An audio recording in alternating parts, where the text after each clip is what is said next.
Welcome to Magnetic Minds Academy. My name is Doug Boyd, and I'm here with my co-host James Carlisle.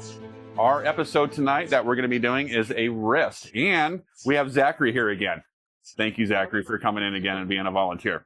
So we're going to go over some positioning, and we've done our screening, we've done our timeout procedure. Just to make sure that everything is good to go, because safety is our #1 priority. So Zachary has his earplugs in. We're going to go ahead and put these headphones on. Are you comfortable? Yep. Okay. The other thing, too, is really important. We want to make sure that our patients are comfortable. I know I stressed this in all of our other episodes. To get a really good MRI and to get an efficient MRI, you want to make sure they're comfortable.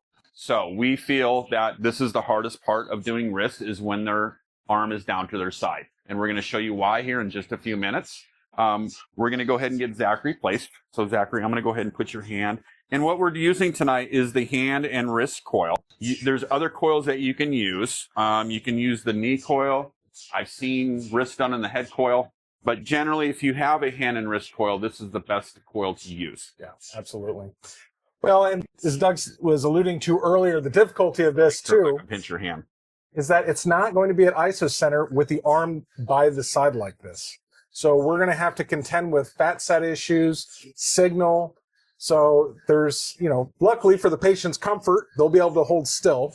Yep. But we're going to face different challenges during the scan. A couple things we run into when we're scanning wrists. We want to make sure that it's not deviated or supinated. We want to make sure that that wrist is nice and flat and supine. So, as again, I love to use cushions. When I went ahead and positioned Zachary's wrist, especially with the wrist coil, it's really good. It'll really lock in that wrist, so it's really hard to deviate or supinate the wrist. Okay? I'm still going to use cushions. Oh, absolutely. And we got a couple sandbags underneath his elbow just to help keep his arm in plane as well. Absolutely. All right, I'm going to add a few more cushions. Yep. So just to verify, we do have the squeeze ball here. Zach, if you need to get our attention, don't hesitate. If it's non-emergent, wait in between the scans. Okay.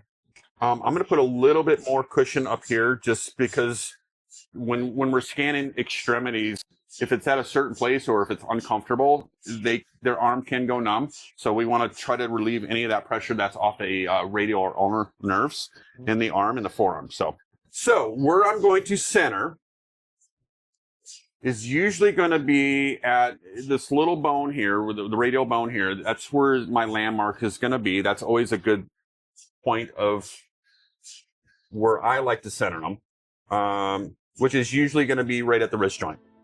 Okay. All right. So we'll see you in just a few minutes.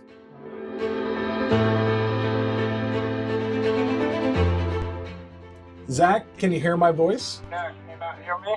We can hear you. Go ahead, please. Go ahead and squeeze that call bell. Very nice. Thank you very much. First thing you want to do, you want to make sure that communication is working at all times. I'm excited about doing a wrist, Oh, and especially down to the side. and this is going to be interesting too, because the protocol we chose is not intended for down by the side. Oh, this is going to be fun. Yeah. So Hope you guys are in for a cool night. Ideally, if we were building this protocol, we would do all the offsets, but that's not how we're going to fly tonight. No. No, we're going to do it live. And again, like we said multiple times, this is not scripted, okay? This is completely live. Mm-hmm. Do it live! I'll write it and we'll do it live! Let's go repeat open. Oh. Yes, sir. It seems exceptionally loud. All right, let me go. I'll go right in there and check on We'll that. be right in. So just to demonstrate, I went ahead and switched from auto coil select to coil memory. Oh, yes, good. So we'll nip that right now. He didn't move. How is he? A little loud. So just to let you guys know, not only did we use the headphones, but we did use earplugs as well. Mm-hmm. I went in there just to recheck everything. Sometimes, and this happens, where the earplugs will start coming out. A way to check and make sure that the earplugs are going to stay in there, you want to go ahead and put a little pressure and make sure it foams up in the ear canal and not outside the ear canal. So after the scan, we'll check on them. We're getting closer. Yes, we are. Yeah, these wrists down to their sides are extremely tricky. And we'll check on him in just a moment, make sure he is okay. Zach, how was that? Was that any better? Yeah, a lot better. Okay. Okay, very nice. So just to confirm, so when I went in there to take the headphones off, the earplugs were almost coming out of his ears. So again, just apply just a little bit of pressure when you're originally putting the earplugs in. Let them foam all the way up and just keep your fingers on it so it foams in the ear canal. And then go ahead and put your headphones on top. Nice. So, yes. And you always run into those situations where people have very small ear canals. Oh, I know. And then you end up, kind of like a pediatric treatment. You cut the earplug in half to get it to go into the ear canal. Have you seen those new pediatric ear things? It's like it covers their whole entire ear. Bill Faulkner on his talk last year showed, on one of his lectures he was doing. They were actually pretty cool. Oh, that is cool. Yeah, I mean, it covers the entire ear. Sometimes when you're chasing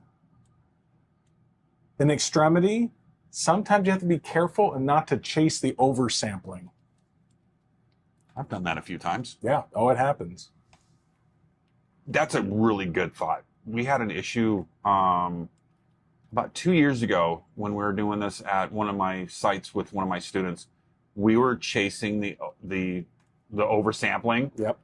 And spent almost 30 minutes. Good call. Yeah. No. Good call on that. Good call. I've learned. So we'll run this, and typically you'll benefit from having a good axial. So we'll try this, and then from there we'll start chasing it down. Yeah, what a great call. Because we have the patient oriented correctly, going feet first, I feel confident this is the patient's left side. You see a little R right here, so I know it's the patient's right side over here. So I feel confident that That's a good call too. Yeah, his hand wrist is over there. Should be over there. It should be over there. The question is it too close to the edge of the bore? We're about to find out. This is why these are difficult to do. I think it might be too off. I think it's too close to the edge of the bore. It is. Yeah. And this is why we're doing this tonight. A few of our viewers have asked about us doing, and this is what I love about doing this educational channel. This was one of our viewers were asking us to do a wrist down to the side, just because they're having a difficult time. So just to show you that this is not easy. So let's go back in and yeah, scoot him over. Exactly. We'll scoot him over. He's more of a sthenic body Right. type. So we do have room to shift his hips over. We do. We'll be right back. Okay. See you guys in a minute. All right, let's go. Zachary, we're going to pull you out for just a minute. You're too off center, where the field of view is not catching your wrist or the camera. Okay. So we're going to shift you over just a little bit. Luckily, you got some room to do it. Yes. So bring this right hand up on your chest, Okay. but don't lose I'm your gonna- squeeze ball. Yep. I'm going to have you scoot a little bit that way. There you go. Good. Oh, that might be. There we go. I was like, I might have gone a little bit too far. Now, Oh, ooh, You okay? yeah. No, I was wondering if the coil was fine. Oh yeah, like that's that. fine. Yep, there we go. It has to be in this track here. I think we're fine. And what I'm going to do is I'm going to put this that's perfect. so Yep, it doesn't slide back. that's perfect. All right, we're going back in. Yep. Actually, you know what? I'm going to grab that other blue thing. Yeah. Oh, and just wedge it right there. Yep.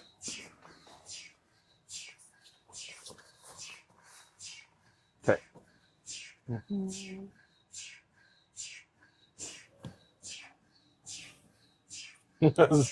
Zach, you okay?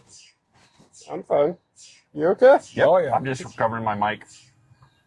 There we go. All right. That's fine. Looks good. Perfect. All right, cool. Nice.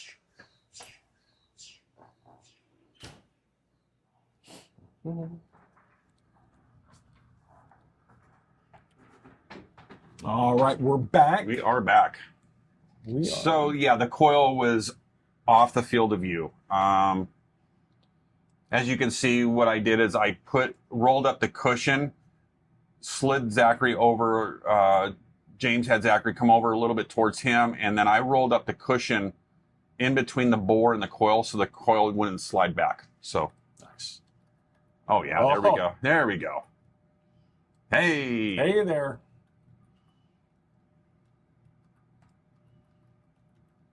I'm glad this happened. Yeah. Oh, that's beautiful. Oh yeah. We'll do one more localizer, just get everything squared up for us. Don't be afraid to run multiple localizers. Nope. You don't like that one, you run another one. You'll see how one of our planes just turned orange. Yeah, why did it do that? It doesn't mean it's not going to run, but we may not get all the slices from that acquisition or that plane. Yeah, I see it has like a little triangle with a exclamation point in it. Yeah, we're getting far from isocenter, which is about the size of a basketball right in the middle. Okay.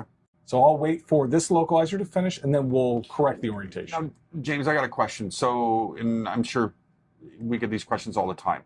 So, before we actually start getting into the bread and butter, like the axial, coronal, sagittal, the real scans, would you turn and properly place the anatomy in the correct position first, or would you do it at the end?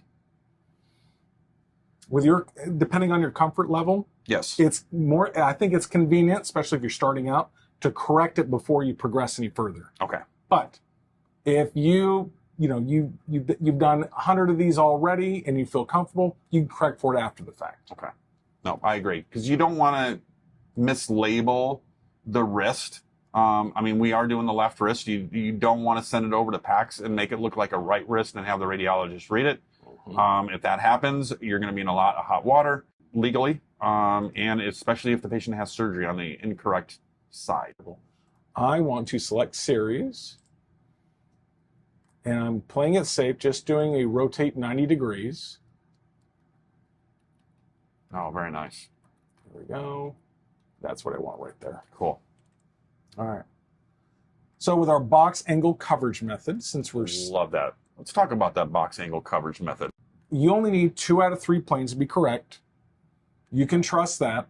When you're scanning any MSK, if you start with a square box in the plane that you're scanning, an axial, start with a square box in your axial. Okay. If you're doing a coronal, make sure you start with a square box in your coronal. Makes sense. Yep, sagittal, same thing. That way, then when you angle it to the anatomy or to, specific area, region, then you worry about your coverage following that. Makes sense. It's so you don't have to stop, go back over, stop, go back over. It's so you don't undo any good practice that you've done. I love it. And this is what we go over with our students. There's a picture of our students that one of our students made shirts for us. No, that's right. With box angle coverage. And they loved it. If you're new to MR or if you're a student and you're scanning wrists, box angle coverage. That's right. All day. Let's go. All right, Zach, we got everything set up. You doing okay in there? Yep. Very nice. So where are your coverages going to be on this for this axial? So because that coronal plane was orange, we didn't acquire all the slices there. So I am kind of guesstimating, but I feel confident. I have about mid metacarpal region, and I have the distal radius and ulna covered. Perfect. Perfect. Something to note, tricky part about doing anything by their side is you have to be conscientious of where the oversampling is going. This going A to P, knowing his orientation, I know we're not We going should be fine, right? Yeah. Okay. We'll be absolutely fine. It's the sagittal and coronal that we're going to have to, it's going to get trickier. Big time. The 25, we're good. 30, we're good. We're for thickness, that's plenty thick. 10%. And again, you want to follow, the site protocol that site protocols that you're working with your radiologist at your site. Things are going to change. I've seen slice thickness go from 2.5 to 5, depending on the scanner, depending on the strength of the scanner. I mean, we're going from 0.2 to 17 now. This is just what we're used to doing. And I say this all the time. We're not the see all be all. So if you guys are doing something different out there, please let us know. All right, so just waiting for this waiting for this axial before we set up this coronal. Just to demonstrate here that we were talking about before, want to make sure it appears to be a box on the plane that we're setting up. And we'll go about 90 on the face direction. There we go. Oh, this turned out pretty good. Yeah, it did. Wow. Wow. Wow. A little bit of fat set there at the thumb. You know, it's funny with this hand and wrist coil. That's pretty. Oh, Yes, sir. Blue pad feels like it's warming up. I'll come right in. I'll come right in. Yep, we'll be right in. Here we go, Zach. Next one's going to start. So I used a thicker pad, just because we're hitting them pretty hard with, especially with their arm down to their side like that. Yeah, and you feel it warm up in your midsection. Yes. As opposed to being hand over the top of your head in Correct. the Superman position. Yeah. Correct. That's why that call bell is so important. It's the lifeline between you and the patient. I like to go with this long axis right here of the radius. And you kind of see how we're in plane carpal tendons. And then some people will look specifically for the hook of the hamate right here. The hammy. Yep. So when you were learning the carpal bones, Oh. what What mnemonic? there's a few statements out there, and that's okay. I'm going to go with mine. What was the statement that you used when you were learning the wrist bone or the carpal bones? Next one, 2.5 minutes. The one that always stuck with me was some lovers try positions that they can't handle. I know. And it always stuck with me. I've heard PG That's version. good. That's a good one. It works. Yeah. Mine's a little older school. Never lower Tilly's pants. Grandmother might come home. Yeah. and in fact, if you guys have some cleaner versions. Yes, please let us know. Yes, But we're here to have a good time. we are. All right, so we have a coronal PD fat set. When that coronal comes up, we'll go ahead, point out, and label all the anatomy. Sounds good. This sagittal, let's go ahead and get this going while we're at it. I'll hit perpendicular here just to get things moving. If you have any questions on any of the parameters that we're using, I know we received comments on that. Oh, yeah. So asking that's good. things on what we use and everything. So if we missed anything, and it's all, like I said, it's all about those what ifs. I think it should be what if MRI. Mm-hmm. So got to be on your toes. Always think outside the voxel. Just to demonstrate here, the same angle that I chose to go with this, with a long axis here, I'm just using the edge as kind of a ruler and just resting it right up against it. Could you use the turn group? You can, matter of fact, and great point. I'll Yeah, demonstrate. I Demonstrate love that right that now. turn group. You guys got to bring that back. Please select this here, protocol, turn group there, and we know it's exactly 90 degrees. Love it. You know, I'll never forget the day that you showed us that at the VA. Oh, especially And when you you're doing oh shoulders. my Yeah. gosh. Yeah. I mean, everybody was like, oh my God. Well, it's just another one of those things to make your life easy, and especially everything is built off of, in MSK, you're picking a landmark to either be parallel or perpendicular Right. to. So that meaning if you do a coronal, your sagittal is going to be perpendicular to that. MSK are so strict and stringent on that. So, wow, those are beautiful. There we go. Oh, Lord. Oh. We're making this look too easy. That came out really nice. Let's go. All right, let's label these off. Jeez. Perfect. Yeah, that's kind of cheating. Real quick before we label these, I'm just going to match the field of view there. I want to get the joint of the thumb. Never lower Tilly's pants. Grandmother might come home. There we go. That's absolutely perfect. Let me check this. Wow. 4 We did minutes. not change anything. As you can see just a few minutes ago, Zachary is still on his back with his arm down to his side. So, yeah, those are phenomenal. This looks beautiful.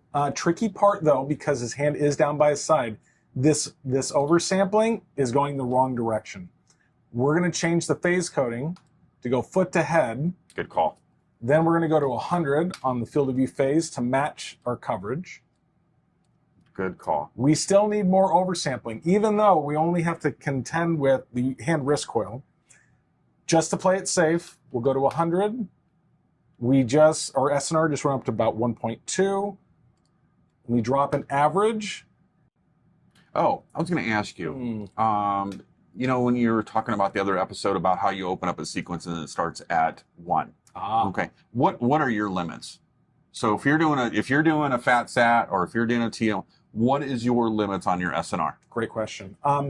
If it's a fat satted sequence and I'm going to manipulate the parameters, adjusting and watching the SNR. Okay. If it's a fat satted sequence, that being a stir, PD fat sat, or a T2 fat sat, I want to end around 0.9. Okay. 90%. Okay. If it's non-fat satted, right, just a traditional, T2, turbo spinaco, T1, I'm okay down to 0.75. Okay. Yeah. Now, does that matter if you're on a 1.5 or 3T? Will you adjust those numbers a little bit? I'd probably feel more comfortable losing a little more signal on a 3T versus a 1.5. Okay. Yeah. No, So, I agree 100%. Yeah. Agree 100%. probably be a little more conservative on a 1.5. As instructors, we get these questions all the time. So we want to share everything to you guys. So, because I know these questions come in your mind. So, and again, if there's something that you guys want to ask us, drop a line in the comment section. Please. I'm adjusting the turbo factor, trying to stretch that TR out a little bit. I really don't want to lose, I can't afford to lose another average. It's just going to drop too low. Yeah. This being a fat satted sequence. If this was a regular PD or a T2, Sometimes I've stretched it down to like 65. Yeah. On a T1. Yep. Being on a 3T, sure. You got to remember, we're using a dedicated hand wrist coil. So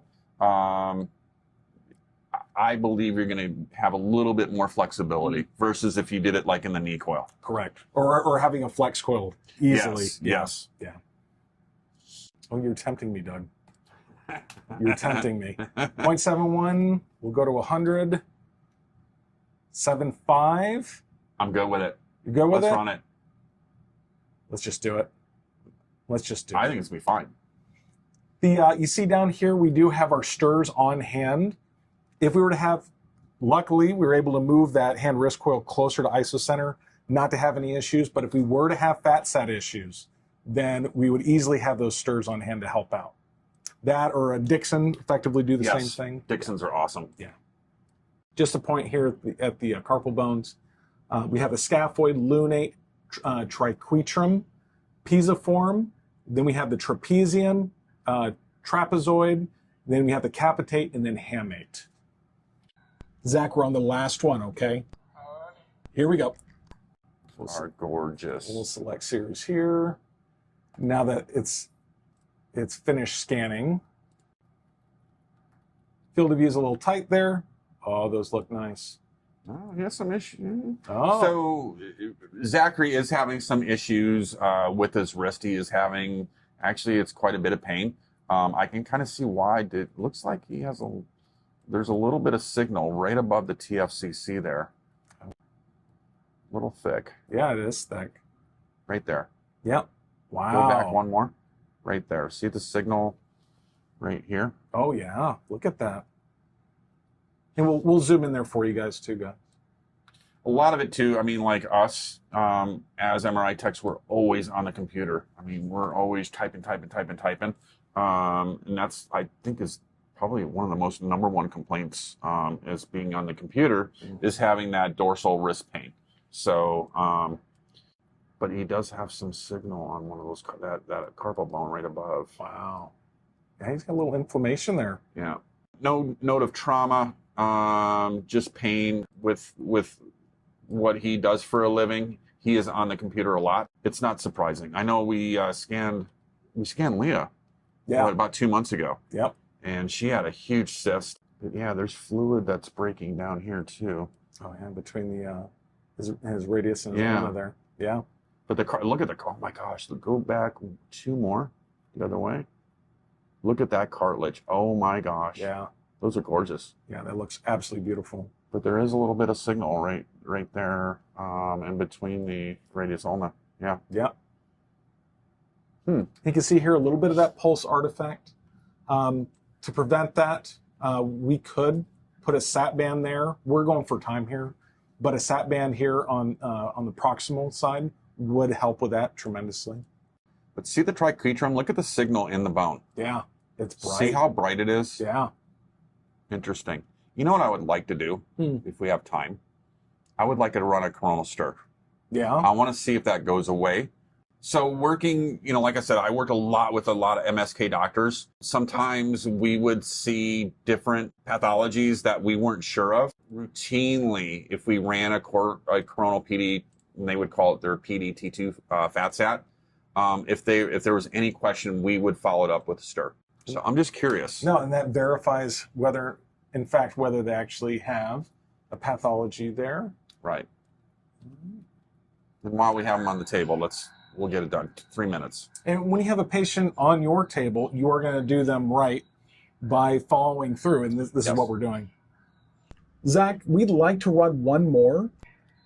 Yeah, just to clarify something. You're doing great. We're shooting for 2.5 minutes. Here we go. I really don't want to.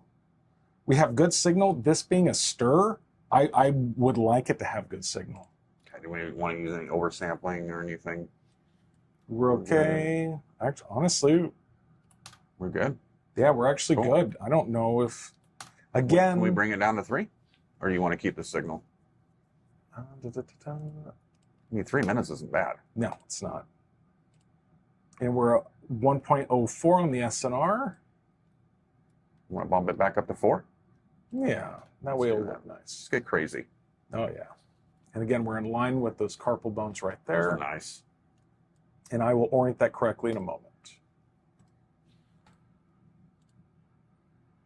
So this, The old SAR. let's open that protocol up.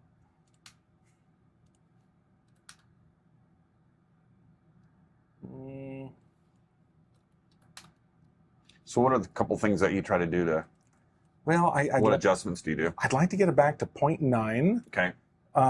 Already know it's going to SAR out. Give it a little bit of a buffer. Yeah, we'll give it a little bit Like of I a say, go to buffer. 4,500. I think that might do it. Okay, so question for you. Would you turn your RF pulse type to low SAR?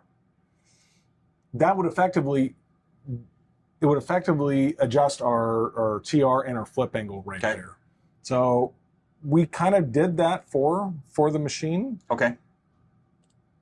Here, we don't have the option Oh, on stirs, but on any other turbo spin echo, we would absolutely be able to drop that to low SAR. okay. So effectively, we just did it for it. About 3 minutes. And we'll just get that running. It's not bad. Nope, 248. Select series, image, rotate. And now we took a liberty here with this sequence. I think this was 0.7, Doug? Yeah. Yeah.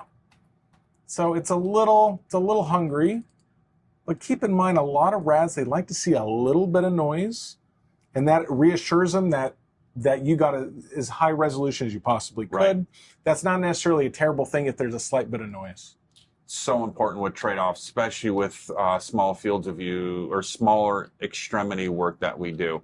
You're going to have different point of views of radiologists where they don't care about the background noise. They want to just see detail. And then you're going to have others that, they want it pretty. They do. They like filters. Yes.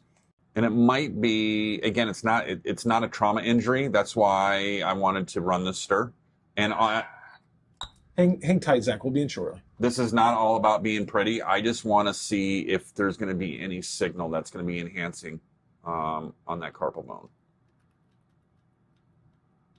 And I don't see anything. Everything's uniform. I know it doesn't. Again, we didn't scan this to make it look pretty at all. All I wanted to see just with my experience of scanning thousands of wrists and working with the MSK docs, I wanted to see if that carpal bone was going to be uniform or non-uniform. Yeah. And that was how I was taught. Nice. And it looks uniform. Yeah, we did good. So this is good. I mean, this is great. This could have saved him from you know, because usually if the coronal stir would have been positive, more than likely the next step is an arthrogram. Yeah, absolutely. So that would be good. Thank you for joining us. We are looking forward to our next episodes. Hang tight, guys. It's going to get awesome. Yeah, it is. So give a couple thank yous. Jim Coffin, thank you for sponsoring. Thank you, Jim. We couldn't have done this without you. I also want to give a shout out to Radiology Today and Course Med. You guys are huge supporters of ours, so thank you very much. And I also want to thank Zachary. Yeah, Zach, I know. Thank you for coming back. Right. Maybe this will be the last time. Hopefully not. Oh, no. We'll see Zachary again. Yeah, we will. All right, guys. Well, thank you again. And please subscribe. Leave a comment if there's anything that you guys want to see, just like what we had a comment about, you know, us doing a wrist down to the side. So let us know. We are here to have a good time and have a good time with you guys. So we'll be back. Thank you so much. You guys have a great night. Thank you.